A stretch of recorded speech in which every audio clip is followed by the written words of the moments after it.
Chair, Governor Nyeri County. Number 10, Finance, Planning and Economic Affairs Committee, HEFCPA, Fernandez Baraza, OGW, Governor Kakamega County. The process, we don't think so. I think this is a fresh process that has been started in this season that we're in right now.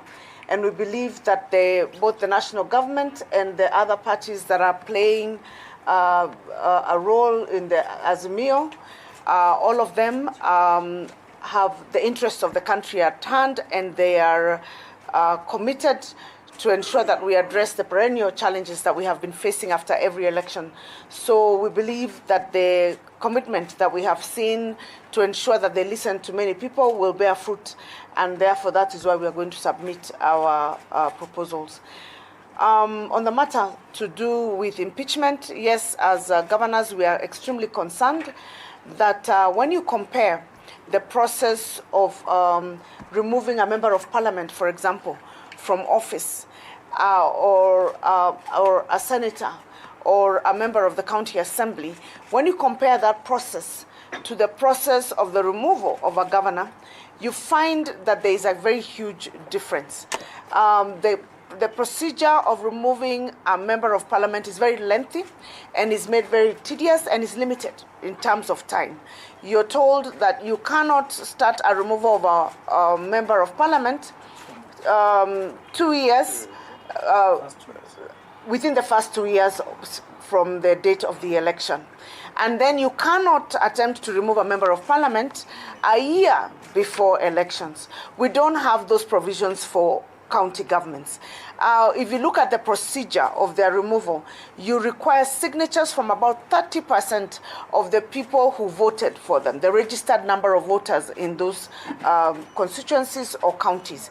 And what we are saying is that what is good for the goose is good for the gander. That we do not want a situation where county government. Now, on matters dialogue, calls for the creation of additional administrative units continue to feature as the National Dialogue Committee received oral submissions from the public head, or rather ahead of the conclusion of the public participation exercise on Tuesday. During the hearing, the committee leadership dismissed media reports alleging that the committee was spending millions of shillings in allowances and food, saying a well-wisher was footing their bill. Of BBI are still there, and you can make reference to them. And the BBI, we did draft a constitutional amendment, and if you look at Article 107A, there we have provided for leader of opposition. And if you look at Part 2A, there we have provided for the post of Prime Minister and Deputy Prime Minister, which of course now is Prime Cabinet Secretary. The number one issue, as you know, in Kenya today is the unprecedented high cost of living, which is causing unbearable suffering, misery, anxiety, and hunger among the populace in Kenya. As a prominent church leader has stated, we are strangling the lives of the poor Kenyans.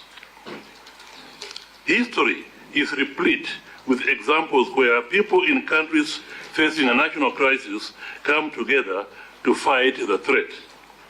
Mwalimu Julius Nyerere used to say that just as in UK, for example, everybody came together to face the threat to the nation caused by Germany, which led to the Second World War, so we in Africa are in a state of war, and it is a war against ignorance, poverty, and disease. And this war can only be won if we all... Well, that right there is expected to be ending today. That is on Tuesday, the oral submission from the public on matters, their view, or rather their proposal on how the talks should be, or rather what the talks should focus on. And in Mombasa, a family is crying for justice following the mysterious disappearance of their kin early in September. The businessman Zakaria Kamala was allegedly abducted on September 6th and has since not been found. Zakaria had earlier this year been arrested over claims that he was involved in smuggling of guns into Somalia. The family now wants the government to produce him. Appeared that he is in Somali, that he had been arrested in Somali, trying to join Al-Shabaab by Somali authorities. Since his arrest here in Mombasa was very clearly, all the hallmarks was of police officers. It seems therefore that our good DCI officers handed over Kamal to Somali authorities. Sisi tulikuwa naye kwa nyumba, alikuwa ametoka kazini saa 11, alishikwa pale posta na kilipiko. Na CCTV kamera kuonyesha kwamba akiwa anatekwa, anawekwa kwa gari iko inaonyesha. Tulienda kupiga ripoti, OP, kila kitu iko.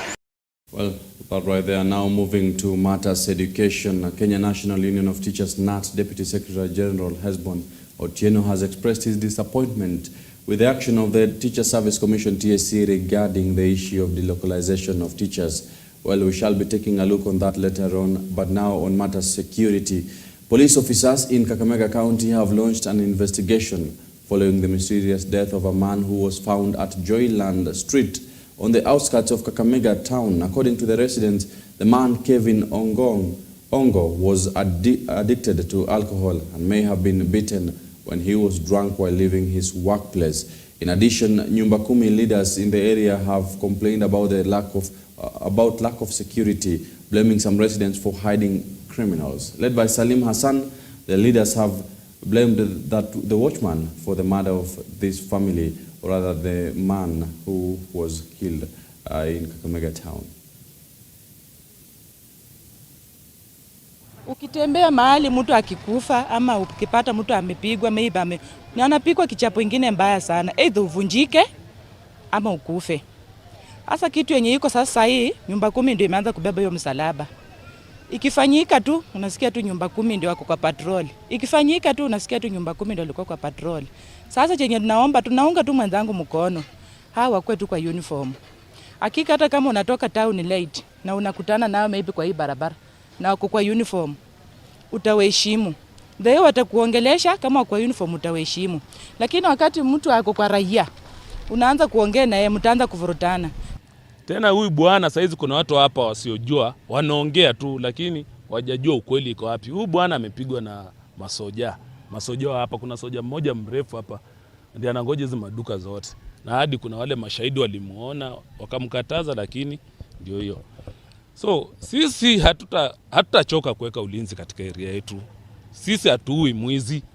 Sisi tukishika mwizi direct huwa tunapigia serikali na kuja inachukua huyo mtu. Na mtu ambaye tunapiga, sisi vituo za Chang'aa tulikataa tu vituo kwa sababu ina madhara mengi sana. Joyland kuna visa zinafanyika ni mingi. Nikifanyika wanachangia wakiweka Nyumba Kumi ndani cause wako na raia hawana uniform. So mtu akitoka huko anakupiga anadanganya yeye ni Nyumba Kumi na si Nyumba Kumi. Amechukuliwa advantage kwa sababu gani? Juu ana uniform. Sasa kuna raia. Wewe utajua ni Nyumba Kumi na si Nyumba Kumi. So tunaomba serikali iangalie Nyumba Kumi uniform na watembee nao ili tusaidiwe. Joyland tumechoka. Huyu si kijana wa kwanza kuuawa Joyland. Wameuawa wengi paka huko Musongo huko chini. Na wanasema ni Nyumba Kumi. Kwa sababu gani? Hawana uniform. Serikali iangalie Nyumba Kumi uniform na watembee nao kama wanataka kulinda usalama ya raia. Tujue Nyumba Kumi ni wakina nani na nani wanajiandikisha kwa serikali ama watu ni wako tu kwa njia zingine za kudanganya raia. Mimi ni Nyumba Kumi kungoja usalama wetu. Sisi tunaomba amani katika kaunti yetu ya Kakamega, tukae na undugu na upendo, tulinde hawa mama, tulinde hata vijana tujilinde. Now shifting to Mount Kenya region, members of the Kikuyu Council of Elders are calling on elected leaders from Murang'a County to shun division and unite for the benefit of the community. The elders have expressed concerns of some incidents where a section of elected leaders and their followers have resulted to use social media platforms to insult and exhibit political differences. The leaders, led by their chairman Wachira Kiago, said that if the differences are not resolved early, it may escalate and cause division among residents of Murang'a County, thus denying them development. Let's listen in. Siku ya leo tuko hapa Murang'a County. Tulikuwa tumekuja kutawasa chairman mpya wa county. Yule tulikuwa naye zamani amezeeka, Father Joakim Gitonga, na alikuwa amesema yeye anataka kulitaya. Na kwa hivyo tumekuja na watu wa Murang'a wakutupatia chairman mpya after kumsugusha kabisa, anaitwa Mareri. Sisi yetu kama national office tuko na furaha kuona vile community yetu inatakikana kuendelea. Sile kitu tugehisi na kuuliza watu wetu. Kwanza, umoja ni wa maana sana. Tushikane na tufikirie sana habari ya watoto wetu ili tuendeleze hii nchi yetu pamoja na community yetu sawa. Tunasema namna hii kwa sababu ya Murang'a yetu iko na mambo mingi ambayo tunasikia kutokana hata na wanasiasa na kutokana na vijana wetu. Murang'a iko namba moja kwa ulevi na mambo zingine. Tunazingatia kwanza kuonyesha sisi ishara ya kuwa sisi kama wazee hatutaki pombe karibu na sisi. Kutoka hapo vijana wetu tutawaleta pamoja kutoka every sub county, tutawaongelesha pamoja na community yote. Ndio sasa turudishe laini watu vile wamekosea. We value strictly the togetherness of the people of Kenya because we know that way we, the Kikuyu community and others, will thrive and progress. And that is why today, with the installation of Mr. Mareri today, we expect that he is going to work towards the furtherance of the ideals of the Kikuyu community so that we can have a strong Kenya.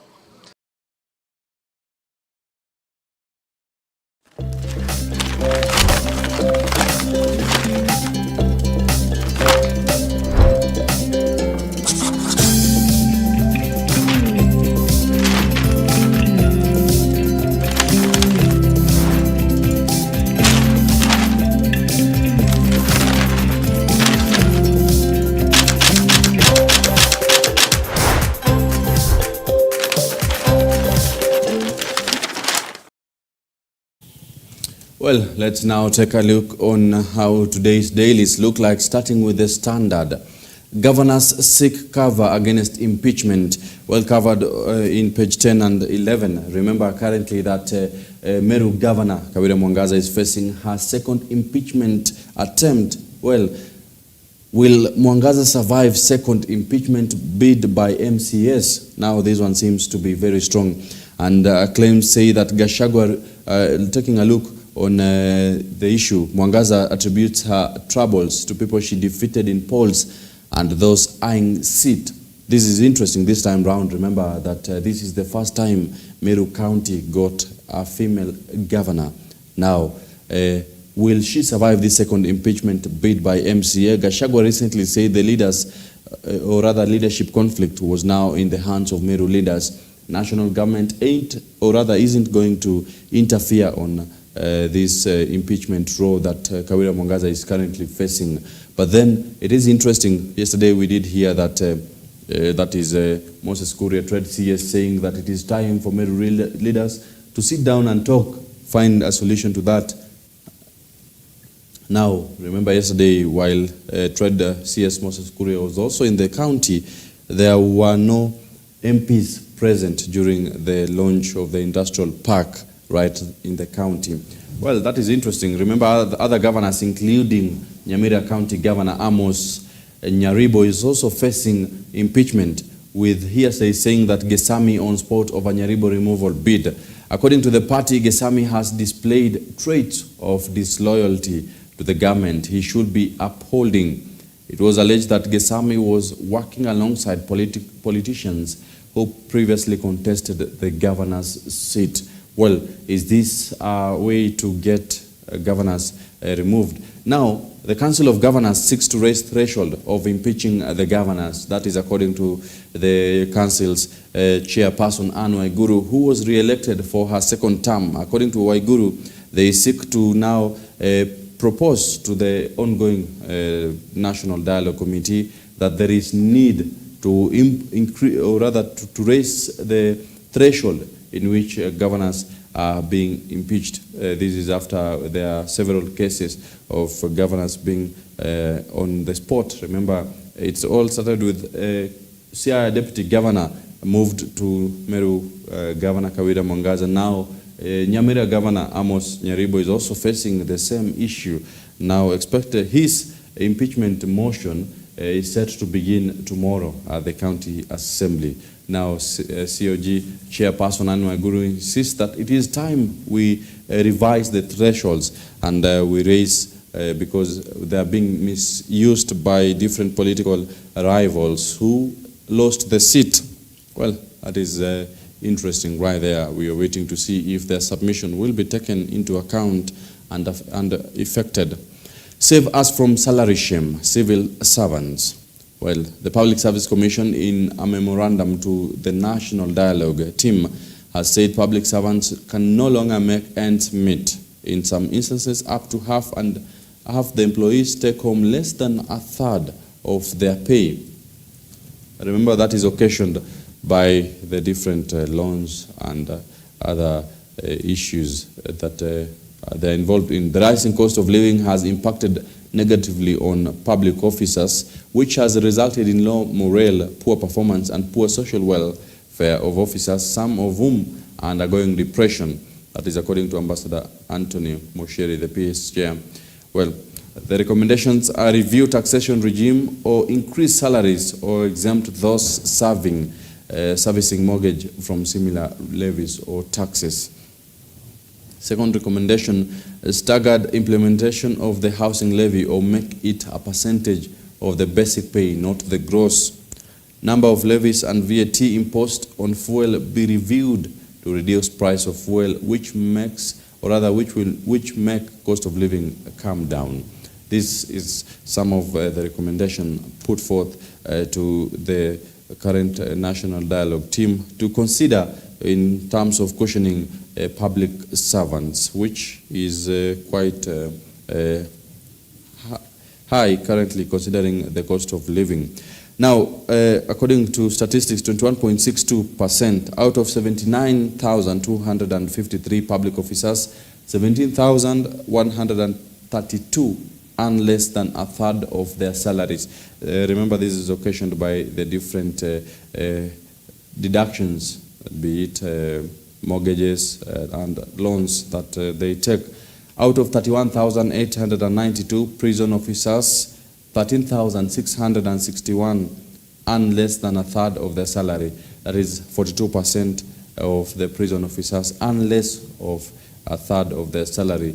And 48.55%, which makes it 51,784 out of 106,667 disciplined officers take home less than a third of their salaries. Now, there's need to review this in order to motivate them. Remember, the Public Service Commission says that the rising cost of living has impacted negatively on public officers, which has led to low morale and also demotivation, and there is need now to motivate them by reviewing the deductions and also either review deductions or rather improve on their pay in order to motivate them to be able to execute their duties accordingly. Now, on matters politics, Gachagua was scaling Mount Kenya, right to becoming regional kingpin, is proving rougher than the DP thought. He is not only fighting political wars, but his economic blueprints for the region is facing turbulence. Now, remember, DP Gachagua has been positioning himself to be the region, Mount Kenya region kingpin after Uhuru Kenyatta. Now, to what extent will he go? Remember that the mountain people have been associating themselves with matters economy, with matters business. Now, the Standard is highlighting that his economic blueprint for the region is facing turbulence. Now, it is time for him either to review that or find another strategy that will make sure he stays as the region's kingpin come 2032 and 2037. In Uasin Gishu County, Manda got to face 202 witnesses. This follows the botched scholarship deal lined up to testify are parents and students whose dreams for higher education were crushed. Remember, early last month and from the month of June, the residents right there, those affected from Uasin Gishu County, have been complaining following such cases right there. Well, now shifting gears to Daily Nation, just taking a view right there. Still, matters of County Council of Governors request impeachment law, review on impeachment law, and travel. Ruto stops party for joyriders. Cost cutting. They were used to traveling first class, staying in swanky hotels and getting generous allowances for their shopping. And many, as state officer or civil servant, would often fight to be part of a delegation heading out of the country. But all this will now come to an end after President William Ruto issued a new directive suspending non-essential travel while limiting delegation sizes, including for the presidency, and trimming travel budget. Will the president succeed this time round? Remember, this is the second time that the president is issuing the same directive. The first directive was to his ministers, or rather the cabinet secretaries, to review the travel budget and make sure they cut on cost and also avoid unnecessary travels, in a bid to reduce the expenditure that the government has been recording. 42 billion shillings staff pensions held up by the employers, says regulator. The amount of pension cash that employers are deducting from employees but not remitting to schemes has ballooned to 41.8 billion Kenya shillings. Well, spelling doom to thousands of workers who face life in retirement without their cash. The Retirement Benefits Authority, RBA, says most of these employees are coercing government institutions, mainly public universities. By September 2020, the outstanding amount stood at 35 billion. Now it is at 41.6 billion, an addition of 6.8 billion. 176, that is the number of registered pension schemes that are licensed to collect retirement dues from Kenyans. Well, interesting. It is now time to fully follow on employers and make sure that their employees don't suffer once they retire or head home. Boma stocks in limbo as Kenya Kwanza and Azimio skip hearing. Well, ruling Kenya Kwanza government and opposition, that is the Azimio la Umoja, representatives failed to make their presentations at Bomas as the rival factions played out a game of wait and see with each other. Who will present first? Then we also find a way to counter on that. We're waiting to see how that will turn out by end of today, as we expect that the submissions will be ending today. Before now, the team now moves to report writing and decision plus consultation. Matters Court 200 witnesses lined up from against Mandago. That is basically what the Standard also highlighted. Coast has the most land injustices cases, or rather land injustices cases. More than 65% of land injustice cases in the country are from the Coast region, with Kilifi County accounting for over 2,000 reported to the National Lands Commission. That is quite intriguing. It is time 65% from that specific region. Well, basically that is the outline of today's Daily Nation. And taking a look on the Star. Hiring IBC chiefs, new Raila Ruto political war.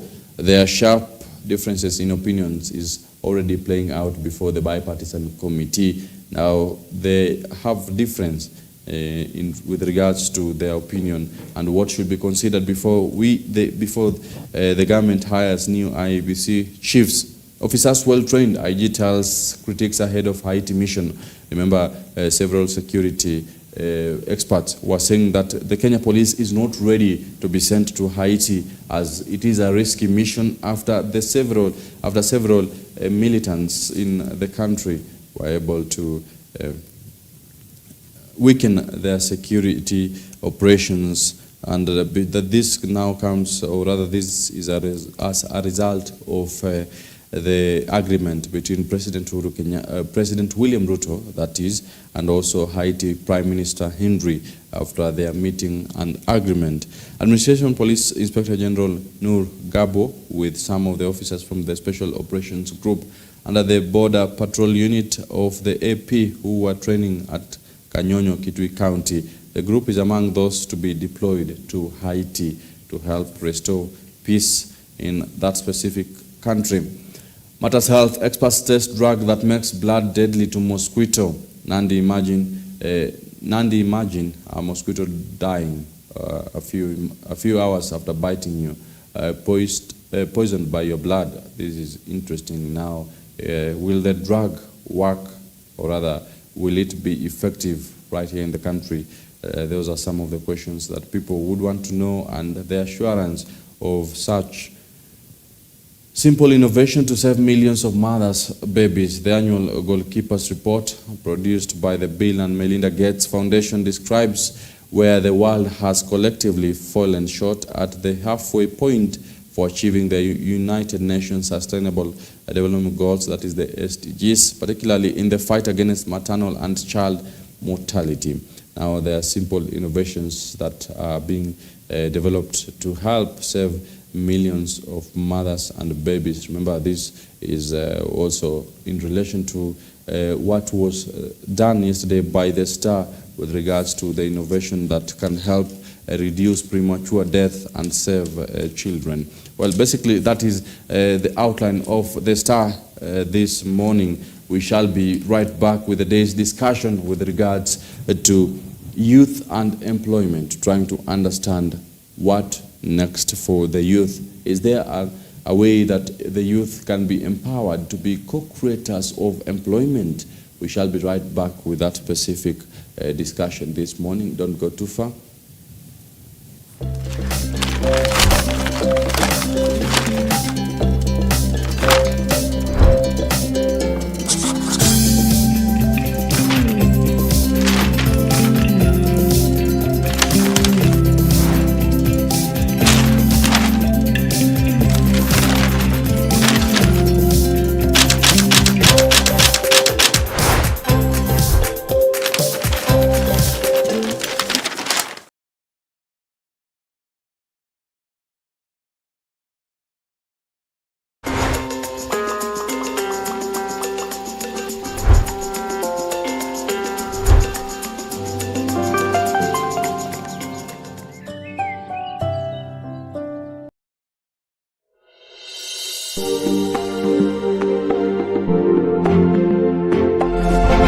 You are watching EBN TV, transforming your world. In a fast-paced world filled with distractions, it's easy to lose sight of what truly matters: your relationship with God. Every Tuesday and Thursday, we take you on a transformative journey of building your faith, without which it's impossible to please God. A journey of introspection and discovery of who you are in Christ Jesus. For you to walk with God, you should not crumble when you come under pressure. Kama umeokoka, sema umeokoka mpaka mbele ya president, mpaka mbele ya chief justice, mpaka mbele ya kila mtu. Hiyo ndio kuokoka ya ukweli. Kuokoka ya ukweli. Enjoy a faith-filled environment of worship and ministry of the Word every Tuesday and Thursdays from 9 a.m. with Reverend Felix Kevoy, exclusively on EBN TV. Nazungumuza nini katika kiroho? Nazungumuza ya kwamba watu wameacha njia ya Bwana, wameacha utakatifu, wameacha upendo wa kwanza, wameacha maombi ya kwanza, watu wameingilia vitu vibaya. Na Mungu anasema kwamba hata kutetea ni kwa sababu hauko katika njia zake. Mungu anatetea wale watu ambao wamesimama kwa njia zake, watu ambao wanamfuata, watu ambao wanalia na kuambia Mungu usiku na mchana, Mungu tuko hapa, watoto wako tukumbuke. Tuko hapa Mungu wetu, tusaidie. Tuko hapa Mungu, tunakuhitaji. Mungu anasema atakupigania, atakutetea. Ni kwa sababu umesimama kulifuata neno la Bwana, umesimama kumuita Mungu. Na Mungu anasikia kilio chako. Maana maandiko yanasema kwamba kilio cha mwenye haki Mungu hukisikia.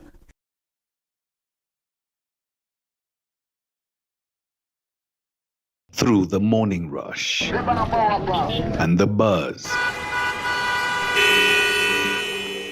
find a voice you can trust, a voice of reason, a voice of direction, and a voice of hope.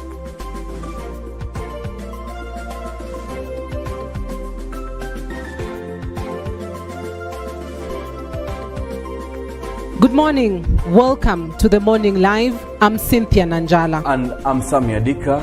Rise and shine, folks. We hope you are ready for an energizing start to your day. Absolutely. We are here to bring you the latest headlines and trending news stories from the world of politics, business and finance, health and lifestyle, agriculture and sports. So grab your coffee, sit back and get ready for a fantastic morning of engaging discussions and news segments. Join us through our social media handles, #The Morning Live. This is Morning Live, exclusively on EBN TV.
Watching EBN TV, transforming your world.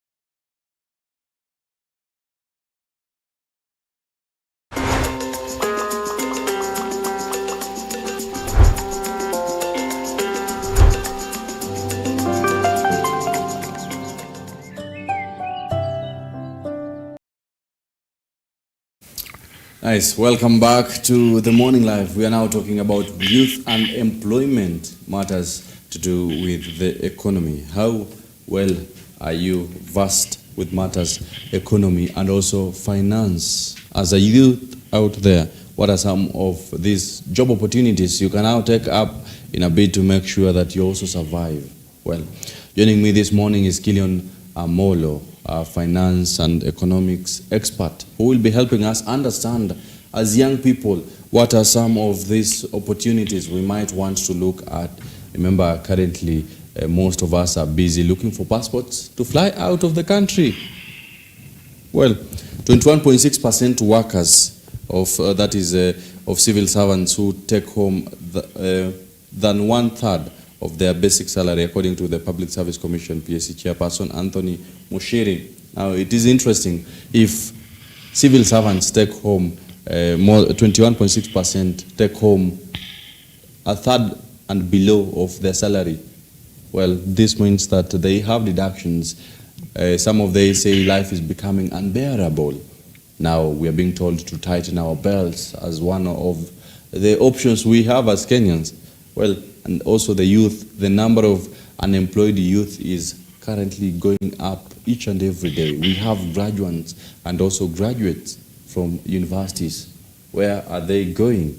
Well, Killian, good morning. Yes, good morning. And thank you for joining me this morning. I do hope you are well. Yes, and welcome. Welcome. I'm also grateful for the opportunity to come. Yeah, thank you. Yeah. We've seen the government, especially the Ministry of ICT, opting for digitization as an option for employment. And now they want to set up digital labs to train youth and also to just make sure that they're able to tap on this online employment. Is it an option? Is it the way to go? Yeah, it is basically the way to go because digitization comes up with some benefits.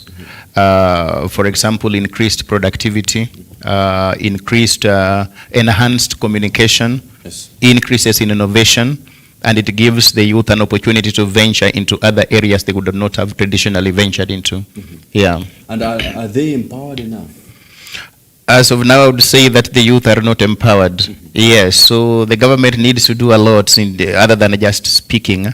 They need to do a lot and lay down the requisite infrastructure to enable digitization to take place. Yes. Yeah. Now, we've seen the CS ICT Lidowalo saying that there are so many opportunities online, but what do you think of the taxation?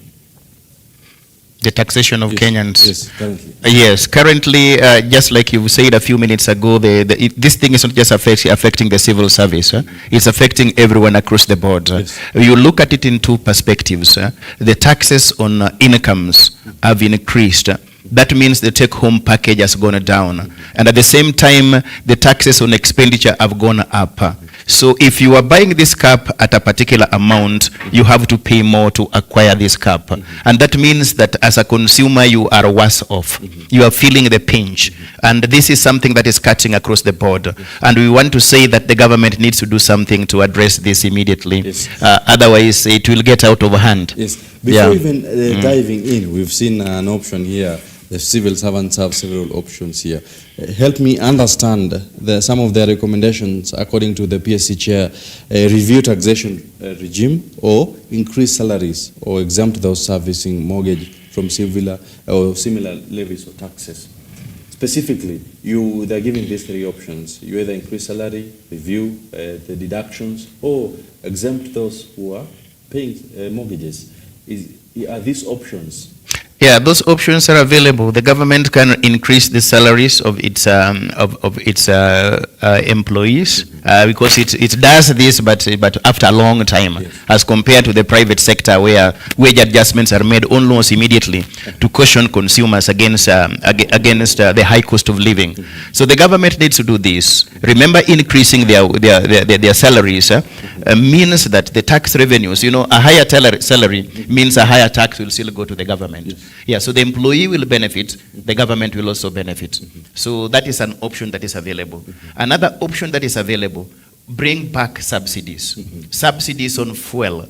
When you remove the subsidies on fuel, when you increase the cost of fuel, you are basically saying that the cost of everything in the economy is going to increase because fuel is an input virtually in the production of everything. Yeah, so the government needs to bring back subsidies. The government needs to increase the salaries of its labor force, and the government needs to rethink about its tax model, especially the taxes on expenditure. Because when almost everything is increasing, there are companies outside there that are manufacturing. And it means that people are not affording these products. The demand for this product is going down. And when people are not consuming, it is not healthy for the economy. It means that in the long term, even our GDP will go down. Because the biggest component of GDP of any economy is consumption. And when people are not consuming, it means that there is a problem in the economy. Yeah. Interesting. Yeah. Now, you are bringing me back to a very important conversation with regards to, we've seen the government, that is President William Ruto, saying the wheelbarrow is the way to go. Let's bring back matters to do with infrastructure. Let's develop affordable housing. Then make sure that our youth get employed there. Is this a way of creating job opportunities to the youth and specifically graduates? I believe you've dealt with many of them. Yes, we deal with many graduates. Yes. It is good to create employment for graduates when you are bringing in the concept of affordable housing. Yes. But what we need to ask again, how many people are you going to how many people are you going to impact on when you bring in this affordable housing thing? Yeah, we know there are people who are already in that field. People who are masons, people who are in construction, people who are like carpenters, people who are designers. Yeah, that is going to benefit them. How about the rest who are not directly going to be benefiting from this? Because we are supposed to be coming up with policies which are cross-cutting across all the disciplines and address even those who are not going to be affected with this. You are going to make decent housing, yes. This is very okay, and this is very good. But when you improve the housing in for example in the slums, it means that people will have to pay more to live in the same places that they were living previously, while in reality their income levels has gone down. So is it going to be practically possible? So the government needs to think about this thing in terms of a broader perspective, in terms of housing, in terms of allow me to use Abraham Maslow's hierarchy of needs. The most basic physiological needs is housing, shelter, and clothing. Food, shelter, and clothing. So I am living in a house, a decent house, but I cannot access food. I cannot feed myself in this house. Is it really going to be of any benefit to me? So that is why I'm trying to see it in such a way that the government needs to broaden its perspective and look at how to even empower other households, other sectors of the economy, and other people who might not necessarily benefit from this housing in slum upgrading. Yeah, because when I go there, I still need to eat food. Yes. You deal with the students. Yes. I understand. Yes. And you are in that sector of preparing them for the future. They say we prepare you for the world. True. But then, are they really ready for this kind of jobs? You know, someone has gone to the university to do talk of human resource management. That is, someone has gone to do tourism. Someone has gone to do business management. But then, after graduating, there is no job. They're being told, join Jengo. Kazi ni kazi. Are they really ready for such kind of environment? Our youths are ready for employment, especially the ones that we are training, because most of our products are accountants, and you find that these people are ready to settle in the job market. But unfortunately, the opportunities that are available there are either very scarce or not available, given the current state of the economy. So the government can still do something about it by trying to provide an enabling environment in such a way that I remember a long time ago when I was just joining university. In that particular year, the people who are graduating ahead of us, actually employers were coming to look for them. Instead of them going to look for jobs, actually the employers were coming to the university to that list of graduation. You just get a job offer based on that.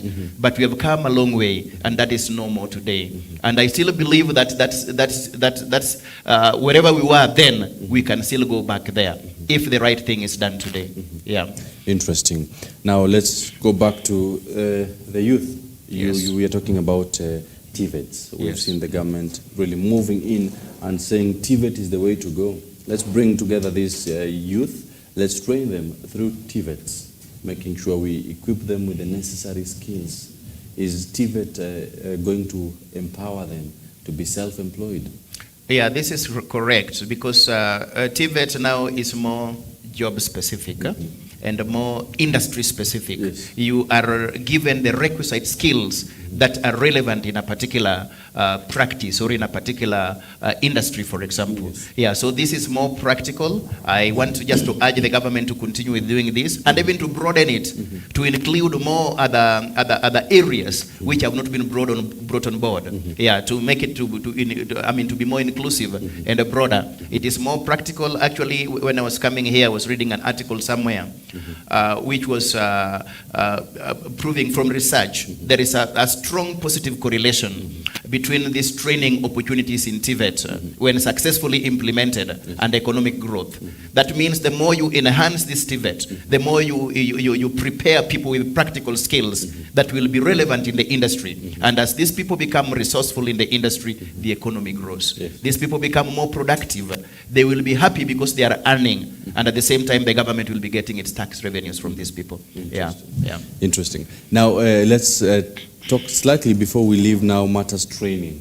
We've seen how best can we work on our curriculum to prepare the youth for this changing, ever-changing world. We can work on our curriculum by working with the rest of the stakeholders. The government should bring in people from the industry on board and sit with these people and let the stakeholders in the industry tell the government that these are the skills that are currently lacking, and these are the areas that we need urgently, and these are the areas that we need to venture into going forward, so as to ensure that the skills that are implemented in the curriculum are very relevant. That is number one. Then number two, they are also productive in the sense that they are going to enhance the capacity of the youth to improve their livelihoods. So let the stakeholders come in, let those who are in the industry come in, let those who are in the education sector come in, and even let those who also who are representing the representatives of parents also come on board, so that we have like a tripartite committee of people deliberating on the way forward. Interesting. Now that is very interesting. We do hope that such kind of talks, or rather such kind of decisions, can be made from the perspective of ensuring that institutions of higher learning are effective. Now, we've been seeing that several government officials have been pushing for the youth to engage themselves, or rather to adopt funding, government funding, in terms of making sure that they are able to start off businesses and other type of ventures. Now, funding in terms, you come from, you are an expert in terms of finance and also economy. How best can a youth, or rather to what extent will I go in terms of acquiring funds, then starting off employment? What basically happens is that when I acquire funds, I'm supposed to be using them for a specific purpose, and in this case is to venture into a business. And most of the young people who acquire funds today, when you are going somewhere to get funding, you'll be very good, you'll present your case very well, and you'll be having a very good idea. But the moment this money comes in, that is now when the real you gets unveiled. And most of these funds end up not being used for the intended purpose. And majorly because these people have not been trained on how to go and use this fund. You are giving me money to go and run my own business, or to start my own business. And I don't have the requisite skills that will enable me to succeed in running this business. So I'm trying to believe that the best thing that the government can do to benefit these people is to provide that training, that capacity building. Before you give out this money, why don't you just come up specifically and say that this money is only available for people who have gone through this program, because that program will prepare you on the challenges that are outside there before you venture into this business, and how to navigate should these challenges begin to come, so that when you eventually have these funds, you will put them into good use, because you are already equipped enough to use this money. You have the capacity to run that business. So I think what I've seen with most of these schemes, what is lacking is the preparation. Because we are, I think because of political purposes, we are quick to give out the money before preparing these people on how to use this. Now you're left with debts that you can't handle. Let's talk slightly about the youth. You know, sometimes they tell us, come in groups, then get this money in terms of loan so that you can start. What is the risk of coming together to acquire that money, you know, in terms of numbers, when you want to venture into business and partnership?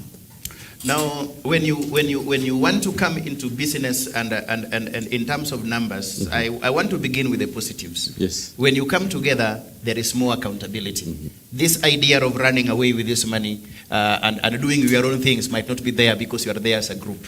So there is more accountability in the sense that you will be like, we agreed that we are going to do this, why don't we go ahead and pursue it? So that is why in a group setting there is more likely to be success than in an individual setting. A group setting might only fail if there are disagreements, especially disagreements which are irreconcilable. And I believe that almost every disagreement at some point can be reconciled. Yeah, so the risks that are there that I'm seeing as a group is that when you are working as a group, most people tend not to give their all, because at the end of the day it's not yours. It's for a group. Yes. Yeah, so that idea of waking up at 4 a.m. I want to work on my business, I want to build my future, I want to build something for my family, it is not going to be there the way you would do it when you are doing it for yourself. Yes. Yeah, so those are some of the risks that come with working as a group. And of course there will be differences in terms of you are looking at this direction, another group member is thinking otherwise. Yeah. Interesting. Yeah. Now, remember, we were told in terms of the youth, specifically, President William Ruto was saying there is going to be hustler fund. Yes, it might be little, but now let's take a look slightly. Try to understand how best can you utilize that little you get to start that business, sweet business. Some of the businesses example he was giving, sweet business, you want to start your kibanda out there. How best do you utilize this little money as a youth who hasn't been employed for quite a while, or you've been doing these menial jobs and it's now time you feel like I need to be self-employed? Yeah, I would advise that person out there who is thinking of going for the hustler fund. You know, the amount is very little. That is number one. When you begin, most people qualify for 500 shillings. So think about something that you can do with this money before you take it. That is the first point. Think about something you can do with it, because when you take it, that is when you want to think about something else, you will end up squandering this money. Do something that you are passionate about. And do something that can bring returns within a very short time, because this is money that is required within 2 weeks.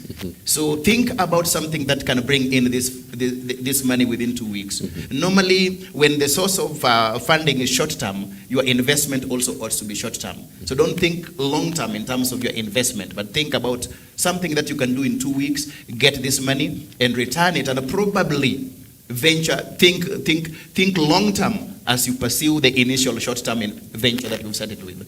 Yeah. Interesting. Now, let's shift gears slightly. You know, we approximate to have close to 5 million or more unemployed youth. And President William Ruto was talking of exporting our most reliable workforce to other countries, talk of Saudi Arabia and other countries. And we've seen young girls going to Saudi Arabia and coming back with tears. It is dead. Yes, yeah. Dead. It is now becoming painful, exporting our most reliable, because these are the youth, they have the energy to run our economy. Now, is exporting this workforce necessary, or is there a way we can work around making sure that this workforce is utilized here in the country? Yes, I would want to begin by saying that it is not that necessary. Our government should stop living in denial. Exporting labor force simply means there are no opportunities in the local market. So what the government needs to do is to sit down and begin asking, what is it that we need to do to create opportunities in the local market? And we also know, because this government has experts both in finance and economics, they know the right thing that needs to be done to create an enabling environment in the local market. For example, right now, these taxes are too much. You hear the civil service people getting less than a third of their salary. Yes. That means the will and the motivation to work is not there. You are waking up every morning to go and work, and you know at the end of the month you're getting nothing. So the motivation to work is really not there. So I would like to urge the government to ensure that, number one, they enhance the capacity, they create an enabling environment for farms to grow in this country. An environment of investment, because when investments are increasing, job opportunities are being created. And when job opportunities are being created, unemployment rates will go down. There will be no need to export labor to other countries and other economies. Remember, why spend a lot of money? Because the people you are exporting to Saudi Arabia, you as a government, you spend during their training. You have trained them. Instead of now benefiting from them, you are taking them to another country. Remember, the country that they are going to develop that economy. The country that they are going to, they are probably going to pay taxes there, right? Though in Saudi Arabia, we hear they don't pay taxes. But most of them go to other countries where they are going to be doing what? Paying taxes. So look at that opportunity cost. The taxes that the government would have earned here is going to be earned elsewhere, just because of not creating an enabling environment for farms to grow here and employ more people in this economy. Interesting. Yeah. And just yesterday or on Sunday, we did see President William Ruto saying that he is ready to transform slums. But in matters economy, we understand that a larger chunk of those who reside there are the youth, and those who have also just left universities or colleges, and they're still trying to find their way out in terms of standing on their own. They all reside there, or rather they reside in these low-end economies. Yes. Talk of these slums and also these kind of estates that can host such kind of youth or such kind of workforce who are relying on little income or wages. Now, how necessary are these economies, these slums, and also how best can we work around to expand, make sure that they can survive and have little money left? One thing that we can say is that the slums are necessary. Necessary in the sense that talk to anybody here today, even the big people, the high and the mighty, they will tell you that they started from somewhere. And most of them started from a slum somewhere.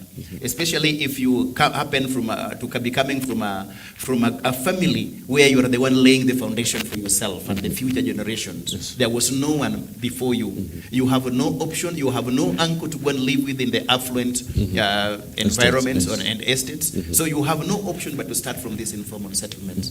So they're absolutely necessary in such a situation. So maybe what the government can do here is to ensure that there is access to clean water, to ensure that there is security, to ensure that there is, most of these social amenities are available. You know, we have come from a long way. I don't know whether you heard of the so-called flying toilet. Yes. You heard of that? Yes. Yes, we've come from a long way. Imagine people living in a place where there is no toilet. And you know, we know from biology that, you know, the more you eat, the more you have to go to the toilet, right? Yeah, so you are living in a place where there is no toilet, there are no bathrooms. I mean, people are not showering, they are not going to the toilet. So this is very chaotic. So those are the cases in which the government needs to come in to find a way of ensuring that life is more habitable in these places. Yeah. Interesting. Now, remember, we are talking on matters youth and employment. How best can the youth survive in terms of managing the little or the much they earn? We don't really know how much is enough for you, or how little you might say you are left with after making some coins right there. Now, we do have young people who prefer to be self-employed. Others prefer to start from somewhere in terms of employment.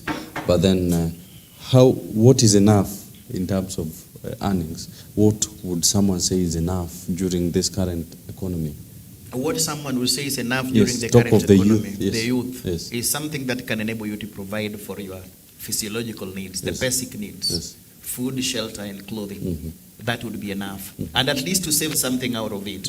Because without savings, how will you go into self-employment? Yeah, I'm assuming that you already have a job that you're using as your source of livelihood. Now, the savings from this job are supposed to enable you to venture into something else in the future, right? Yeah, so I want to just appeal to the young people. No money is enough. Yes. Actually, no money is enough. Because even the rich continue looking for more money. Yeah, so that thing that you already have, it is important that you live within your means. Plan with it. And the moment you plan with it, you will be in a position to realize that you will be using it as a stepping stone for other greater things, including venturing into your own business or self-employment. Because when you approach somebody somewhere that I need this amount of money to start this business, and I already have this, you know, from your savings, yes, it becomes more appealing than someone who has nothing.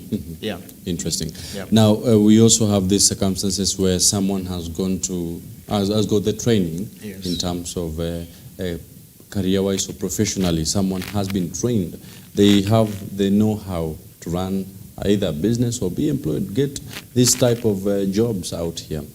But then you meet them 3 years down the line, they have given up. What goes wrong? Now, what goes wrong here is the kind of mentality that has been inculcated in us in our school curriculum, the mentality of white-collar jobs. I think that needs to get out of us. Yeah, why should I give up after 3, 4, 5 years? Why should I even wait for 3, 4, 5 years? Right? Because I know that even from the little that I'm getting from my friends, even these handouts, most people who get handouts from their friends, they end up not using them well.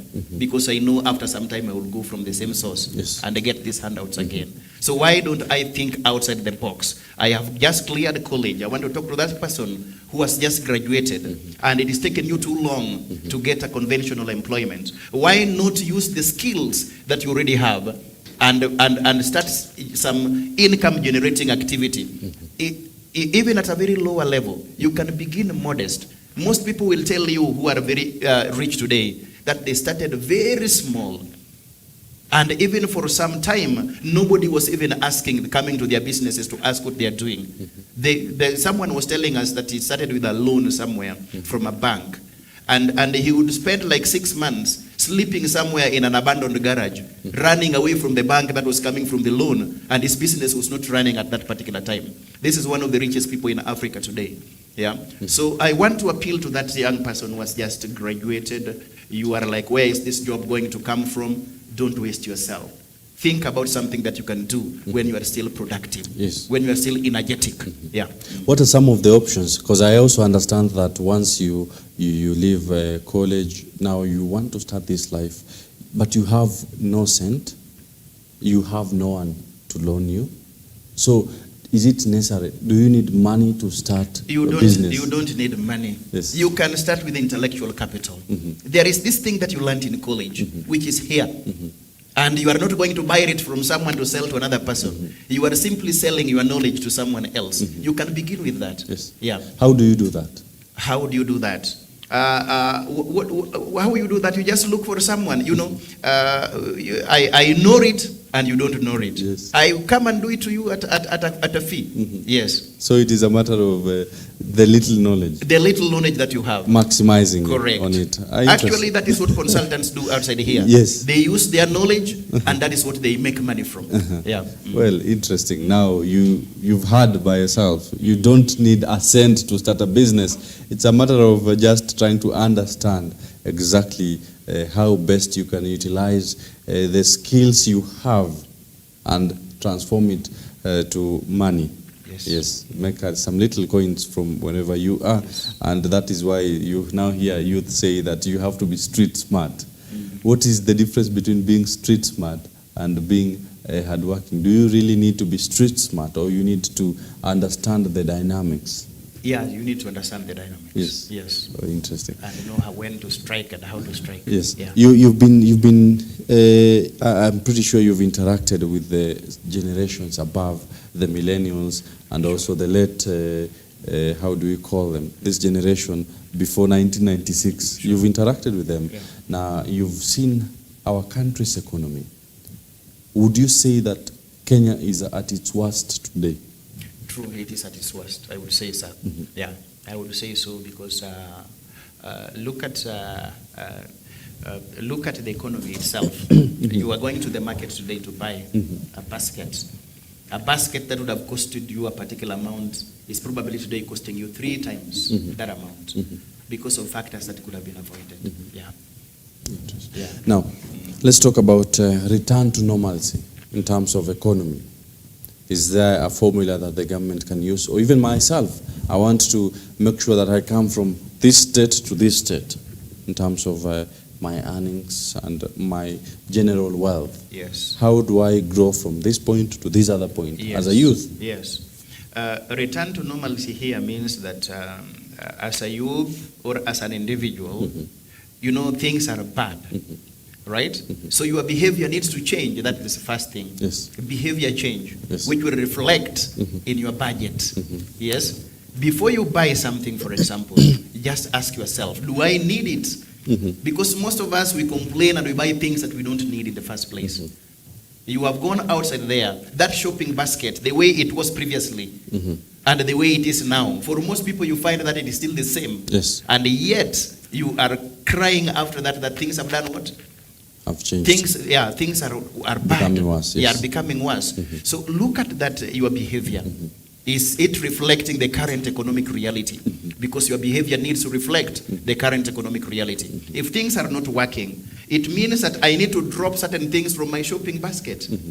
That is how, when you are outside there, you know, we are told that when you are sailing in the sea, and then there are waves that have come from all over, and the boat is just about to capsize. Yes. They begin by throwing away luggages, so as to ease the burden, reduce the load in the boat, so that it does not sink. Yes. So we need to apply this also in our personal lives, in our budget.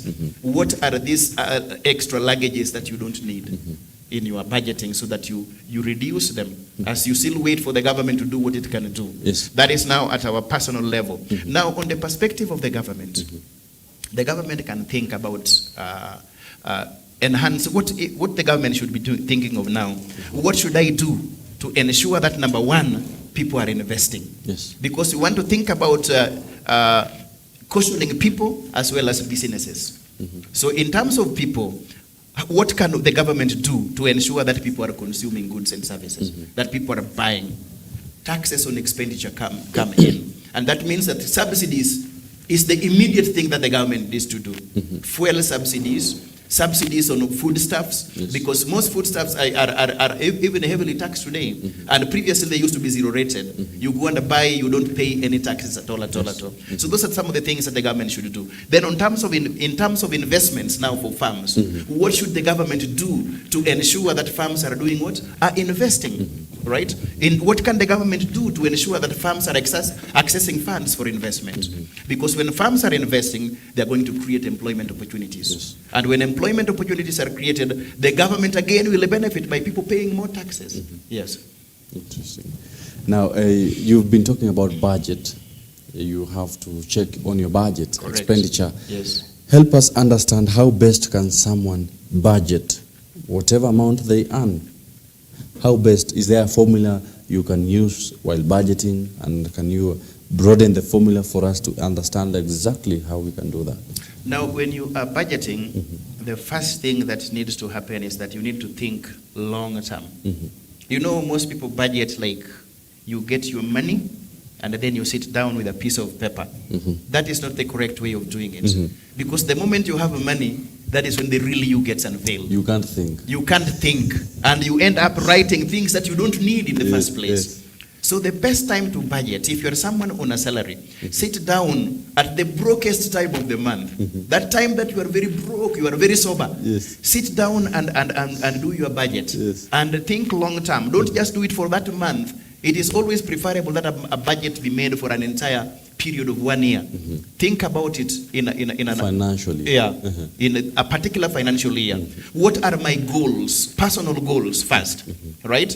And then these goals now you quantify them. That means you turn them in terms of money. How much do I need to achieve this what? These goals, right? When do I need to achieve this what? These goals. So think about it. Allocate your budget for an entire year. How much is your income? Start from that point. How much is your salary? What are the other sources of income for the entire period under what? Under reference. Then the moment you've thought about, you put that, how much are your expenses? Rent, food, transportation, clothing, right? School fees, and so on and so forth. And then you try to also have a budget for saving. You know, most people don't think about this. If you don't allocate it in your budget, it will not be there. So allocate a particular figure for what? For savings. And it's normally the best way of budgeting is to work with the percentages. So that you know that if I am saving, for example, 20% or say 30% of my net income, when that net income increases, my savings also automatically will do what? Will increase. Yeah. You're bringing me back to, you've talked of 2030. People talk of 20-30-50 formula. What is that and how does it work? 20, 30? 50. 50 formula. 20% of your savings of your salary for savings, 30% for like, let's start with rent, for example. What percentage of your salary should go to rent? Interesting, yes. Yes. People talk of 10, 20, others talk of 3%, 5%. Because this is what disorganizes most people. We've seen people paying even half of their salary on rent, or even more than half, because you want to impress, right? Remember, you have a personal goals, and one of these goals is not to impress anyone, and you want to live within your what? Means. Within your means. So why should you pay 50% or even more of your salary on just one item? Are we getting that? Yeah, so if you are living in rentals, I don't think it's even good to go beyond 30%. 30% will not be right. Yes. Yeah. You need to cut it down. Cut it down. Yes. Yeah, from 30% going downwards. Because that is why you find people living in informal settlements. Yeah. That is why you find someone who is living to impress. You've worked in the city like for 20 or 30 years. Then when you are retiring, you have nothing. You have no home to go to. You have no home to go to because it was just going to one particular item which is called rent. Yes. Yeah. We've also seen youth working on this online thing, talk of Forex, talk of these other online trading options as an option of employment. And, they say wanatuweka pressure. You see, as a youth, you see someone who is either the same age or younger than you driving. They buy homes. They travel outside the country. You start feeling some pressure. This online trading, have you interacted with it, and how best can the youth invest in it as a long-term goal? Yes. Online trading. Yes, I would say that everything that happens, there is a risk, right? And even this online trading, there are risks. Actually, the risk is even too high for that matter. But what I would advise young people is that so long as you can do it within an acceptable level of risk, I am putting, for example, a particular amount in this venture. That will not make me to commit suicide where that amount is gone. You get what I mean by committing suicide? We have people thinking that this is the only thing that we've had people, for example, betting from school fees that has been given to them by their parents. They go and bet with that money because of quick returns. You want to get very rich, and then they don't win the bet, and then they commit suicide. Yes. You've heard of such cases. It's the same thing as going to this online Forex thing. You go there, and then chances are it can work, or it doesn't do what? Work. Yeah, because the market dynamics keeps changing every other second, not even every other day. Every other what? Second. So you can invest here today in a particular currency with the hope that tomorrow that currency will be stronger so that you benefit from that profit. Yes. Then unfortunately it moves the other way what? Round. Because there is no guarantee that it will always be moving what? Up. These things fluctuate up and what? Down. Up and down. So that is why I just want to appeal to young people that even as you do it, ensure that your financial commitment is something that you cannot, is something that you will not have to sit down and say that I cannot live without this thing. Yeah. Interesting. Yeah. Now, having dealt with youth from the stage of campus, what is the right time to start investing? The right time to start investing is even before you leave campus. Yeah. Why? Before you leave campus, because that time you are irresponsible. You don't have a family to take care of, right? And yet you have a lot of sources of income. Most people, they don't just realize it. When you are still in campus, there are so many people who are sympathetic to you. Yes. You go to this person, take this. You go to that person, take this. Where is this money going to? Most of them drink it, expensive phones, expensive lifestyles. Why not invest it? Yeah. So the right time to invest is now. Now, actually, once correct. you have that little money, that little money that start you have. from there. Correct, start from there. The issue is this idea. Correct. You have to invest, but then you don't have a polished idea. Yes. How best can I go around making sure that before I start this business, I've considered this and this and this. What are some of the things to consider? Factors to consider before you start a business. Yes, as a youth. As a youth. Number one is the existence of an opportunity. You know, most people do things because they want to be like so and so. Yes. That person acted when there was a window of opportunity at that particular time. And that opportunity is not available as of now. So wherever you want to go, the market that you want to venture into, the product category that you are thinking of, or the service, what is the opportunity available? How big is the opportunity? Is it that opportunity long lasting, or is it just a fad? Something that will be there today and tomorrow it is not what? It is not there, right? So those are some of the factors. What is the opportunity available there? Number two, what skills do I have? Yes, there is an opportunity, but I may not be having the requisite skills to enable me to take advantage of that opportunity. And that could call for partnerships with other people who are already skilled in that area. Do I have the skills? Another factor that you may need to consider, how much does it require? Yes. The capital. Another thing that you may need to consider, government policy. What is the prevailing government policy in the particular market that you want to venture into? Because every market is regulated by the government. The government spells rules that are used for operation in every government. So you may need to consider government policy. Yeah. Well, it is very important to think about all these issues and ranges of ideas before investing. But then I've invested as a youth.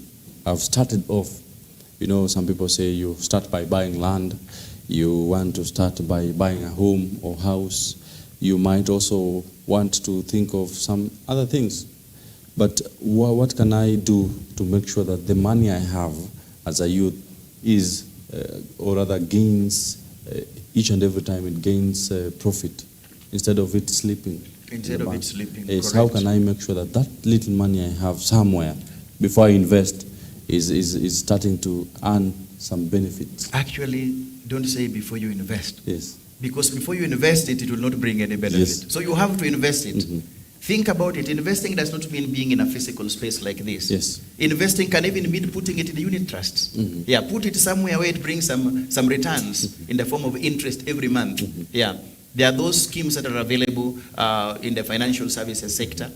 They bring in some return. So when you are still thinking of a business that you could go into, don't put this money in a bank where it is not bringing anything. Yes. Put it somewhere that you are seeing it growing on a monthly basis. On a monthly basis. So it is good before you polish that business idea of yours, before you decide specifically, this is where I will invest, this is how I'm going to invest, and this is what I will be making. Let me first put it here as I make my decision. Correct. And try to also manage the little interest that comes. Correct. Interesting. And when you do that, your money doesn't depreciate. It appreciates. It appreciates. It's adding value. Yes. And that means your wealth is growing. Yes. Interesting. Yeah. Then as a youth, you know, some of us have that fear of, I've got some little money, say I've got $500,000 or $1 million, Bob. There's this piece of land as an option to buy, or there's this other business as an option to invest in. Then someone will sit down and tell you, you'd rather buy this land before this business. One will also tell you, you'd rather invest in this business, let it bring you profit, then you invest in this land. So as a finance expert, how do you deal with such a situation where you are at a limbo before deciding? Now, before you decide, you look at the best case scenario. Yeah, and the best case scenario here is the one that will make you to be better off. Yeah. So look at the cash flows that will come from the business, for example. If I go the business way and I give myself like 1 year, you realize that I will have gotten the money to go and buy the land, for example. Yes. If I go for the direction of the land, remember you said this person has 1 million. You buy the land. After that, the land will be lying there idle, not bringing in any other further income. There will be nothing to develop it. There will be no economic activities taking place there. So those are some of the factors that you need to consider here. Yeah. Before getting into this business. Correct.